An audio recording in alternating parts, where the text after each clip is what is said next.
Good afternoon and welcome to skedline.com. It's Thursday, February 7th. I'm Daniela Ramirez and here are your top news stories of the day. A Toronto police officer is facing disciplinary charges in relation to mishandling an early arrest of alleged serial killer Bruce McArthur. Sergeant Paul Gauthier is facing these charges after arresting McArthur in 2016 following a 911 call from a man who claimed to have escaped McArthur's van. Gauthier took the victim's statement. After reviewing both the victim and McArthur's statement with superiors, no inconsistencies were found and no charges were laid. He was then let go. Gauthier says he is being used as a scapegoat for the McArthur investigation after the Chief of Police and the Toronto Police Services have received intense backlash for the handling of the case. Gauthier's case has been adjourned until February 26. A sentencing decision on McArthur's murder case is expected to be made tomorrow morning.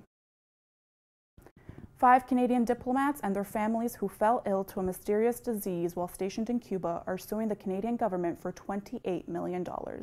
The plaintiffs, 14 in total, claim Ottawa delayed their evacuation, downplayed the seriousness of the situation, and held critical health and safety information. The employees all began feeling symptoms in spring of 2017, but Canada only removed the diplomats in April of 2018. Some of the symptoms include memory loss, migraines, light sensitivity, and lack of concentration. Some American diplomats stationed in Cuba claimed feeling similar symptoms around the same time, but the American government pulled those employees out of Cuba in September 2017. The plaintiffs are calling this the Havana Syndrome. A First Nation north of Thunder Bay has declared a state of emergency as 87 homes deemed uninhabitable. The MP for Timmins-James Bay area, Charles Angus, visited Cat Lake First Nations on Tuesday and found mold or traces of mold in all 128 of the First Nation homes. He says he is shaken up by the state of these homes and that no one should be living in these conditions. Last year, Indigenous Service Canada provided funding for housing inspections and a 7-unit housing complex in Cat Lake that still remains unbuilt. As always, the root of the problem is funding. Indigenous Service Minister Seamus Oregon says the government is accelerating short-term repairs while working on a long-term plan for housing. Oregon and senior department officials are meeting with community leaders today to discuss the crisis. At least 3 people are dead after a building collapsed in Istanbul, Turkey, yesterday.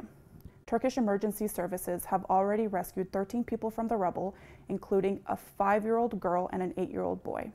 Cause for the collapse is unknown, but according to Turkish investigators, the top 3 floors of the building were built illegally. The building had 43 residents living in the 13 apartments. It's unclear how many people remain unaccounted for. With New Year's resolutions and Humber's new smoking ban, it seems to be the perfect time to quit smoking cigarettes. Skedline reporter Joey Kinney and Brandon Burnett have all the tips and tricks on how to beat the habit. Check it out on skedline.com. Those are all the top news stories for the day. Here's Mike with your entertainment stories. Thanks, Daniela. The Ontario Conservative government was hoping that Ryan Gosling would help them in their fundraising efforts. When Ontario PC supporters clicked no to a message asking if they still support Premier Doug Ford, the Canadian film star appeared in a GIF. The image showed Gosling saying "Don't go" from the 2013 film Gangster Squad. The Tories didn't mention anything about why the image was removed, but experts say that using the star's likeness in such a manner may be in violation of copyright law. A stalker who made himself at home in Taylor Swift's New York townhouse will spend 6 months in jail. According to police, Roger Alvarado broke into the pop star's Manhattan home and proceeded to use the shower and have a nap. The 22-year-old Florida man was fast asleep in the house when police found him. Police have said that Alvarado had been arrested last February for attempting to break the front door of the townhouse with a shovel. Alvarado pled guilty to attempted burglary and criminal contempt on Tuesday. The longest-running scripted primetime series in U.S. history isn't ending anytime soon. The Simpsons announced on Twitter that the show will be renewed for 2 more seasons. The animated show debuted in 1989 and is currently in its 30th season. With the renewal, the storied series will now reach 713 total episodes by the end of its 32nd season in 2021. The 61st Annual Grammy Awards, hosted by Alicia Keys, will be taking place at the Staples Center in Los Angeles this Sunday. You can check out Skedline's Grammy podcast, where Katya Sist and Cassandra Turco have a preview and predictions for this weekend's ceremony. I'm Michael Ranger, and those are your Thursday entertainment headlines. Now here's Gio with all you need to know in sports. Thanks, Mike. The Toronto Maple Leafs took down the Ottawa Senators in a 5-4 thriller last night at Scotiabank Arena.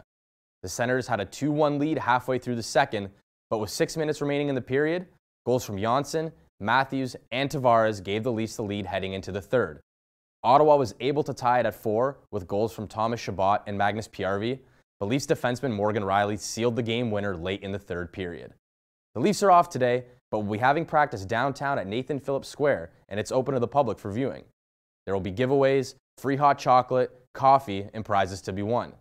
The Leafs are back in action Saturday night to take on the Montreal Canadiens in a primetime matchup for Hockey Day in Canada. Puck drop will be at 7 p.m. The Toronto Raptors are back on the hardwood tonight as they take on the Atlanta Hawks.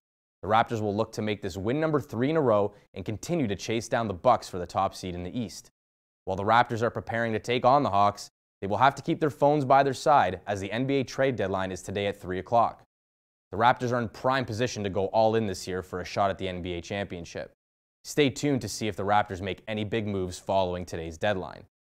NBA superstar Anthony Davis has made it clear he wants out of New Orleans, but it is still unclear where he will land or if New Orleans moves him at all this year. Other notable superstars like Mike Conley and Marc Gasol could be on the move. Sticking to the hardwood, the undefeated Humber men's basketball team are back on home court tonight as they face off against Niagara.